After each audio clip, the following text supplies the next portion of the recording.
Kamusta po mga kabayan? Ito po ang Patrol Abroad. Marami na pong excited at nag-aabang na mga Pinoy fans sa pop culture icons na Sex Bomb Dancers sa kanilang concert sa Vancouver at ganun din sa Calgary. Ang kanilang Canadian tour ay nagsimula lamang nitong July 10. Pakinggan po natin si Cecil Doctor. Naging mainit ang pagtanggap ng mga dumalong fans ng sikat na grupo na Sex Bomb Dancers sa presko na ginanap sa Burnaby. Tuwang-tuwa silang makita ng personal ang kanilang mga idolo. Nandito ang grupo para sa kanilang sold-out na Get Get Out concert. Nagulat din ang mga miyembro ng dance group na hindi sila nakakalimutan ng kanilang mga fans.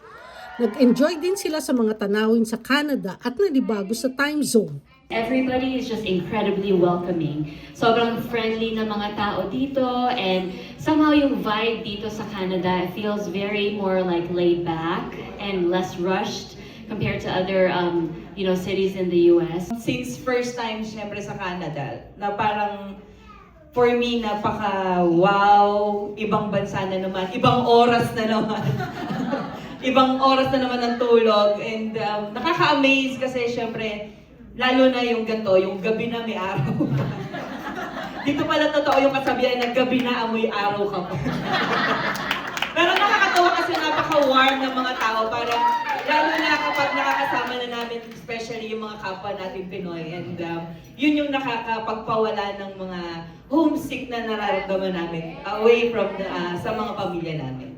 Nagpasalamat naman ang leader ng grupo na si Rochelle Pangilinan sa tuloy-tuloy na pagtangkilik sa kanila ng mga kababayan dito sa Canada.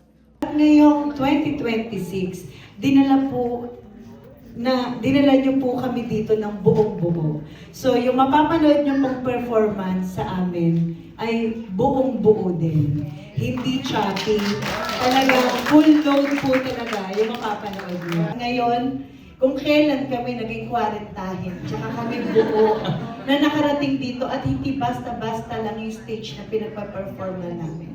And sobrang thankful kami sa lahat ng pinalaki ng Sex Bomb. Sana po Tiniyak naman ni Sex Bomb Jackie na masisiyahan ng mga fans sa todo bigay nilang performance sa kanilang Vancouver show. So same energy po, mga pusong hindi napapagod, mga pusong palaban. Sex Bomb Girls po, yan, mula Pilipinas hanggang Canada, dadalhin po namin sa inyo ang lahat ng energy namin para sa inyo. Para kay Pangilinan, lalo pang tumibay ang pagsasama nila dahil sa kanilang international concert. Anyay, mas naging malapit ang grupo sa isa't isa. Gaganapin ang kanilang Vancouver concert sa Queen Elizabeth Theatre ngayong Biyernes, kung saan maririnig ang kanilang mga iconic na kanta katulad ng The Spaghetti Song at Halukay Ube. Matapos nito ay pupunta sila sa Calgary para sa show nila sa Grey Eagle Resort and Casino sa Sabado. Mula sa Burnaby, British Columbia, ako si Cecil Doctor, ang inyong Patrol Abroad. At yan ang latest sa Patrol Abroad. Ako po si Henry Umaga Diaz. Hanggang sa muli.